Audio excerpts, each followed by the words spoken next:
Yippee-i-oh, yippee-i-oh. Ghost riders in the sky. Hello, welcome to the C List. I'm Aaron, And I'm Josh. and today we're going to be reviewing Snakes on a Train.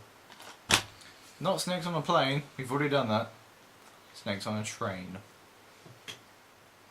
What can be said about it initially? Not much.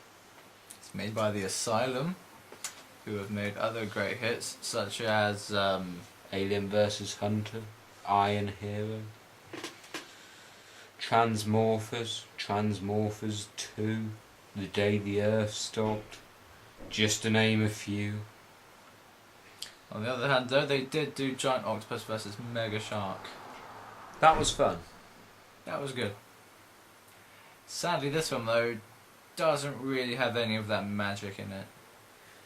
No, it starts with a man trying to help his wife who's coughing up snakes, and then they get on a train, and that's where the snakes come from. Then the snakes go around the train and they eat most of the people.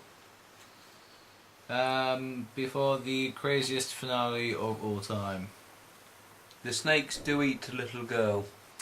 That's the one. That's probably one of the highlights. Actually, seeing a small child getting eaten by snakes. Not that we have anything against small children. No, we no, were no. small children at one point in our lives, but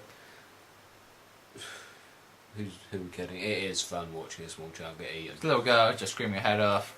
She's getting eaten. It's fun. It's just awful. I mean, the thing I enjoyed most was watching the making of it, which pretty much tells us that most of the cast are most of the crew. Yeah, that was a nice little fact. When they weren't making the film, they were actually in it as well But as main characters. the acting is terrible, the scripting is terrible. There's not much good about it at all, other than the aforementioned girl, and the ending's vaguely amusing because it's so absurd. There are a few plot lines that don't really go anywhere. I mean, the train's out of control, and there are these two people who try to stop the train. They don't. They just try for the whole movie and then just give up. It's just so bad. I mean, There's a shootout as well. That's pretty horrible. yeah. I mean, if you've seen our previous reviews, you know how much I personally hate snakes. I possibly think this is worse. At least that had sort of William Zabka at the end. This has nothing. Made me slightly depressed.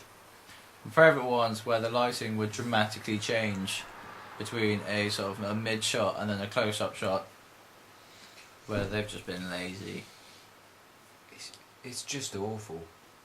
I can't remember how much I actually bought it for, £3.67. including post and packaging. Yeah, I own a copy of it. Mine's sealed. Same situation as my snakes being opened and his snakes not. We have to watch one of them and then we decide that the film was so bad that the other person doesn't actually want to open their copy at all. It's just bad.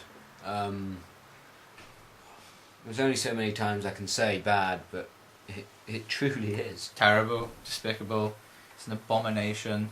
On par with Alien vs. Hunter from Asylum, a film that we shall never review. I might end up hurting myself if we do. Yeah, the making of was pretty interesting, I have to admit.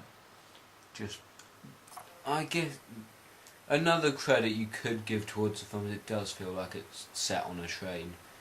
They sort of The set's pretty good. Set's okay.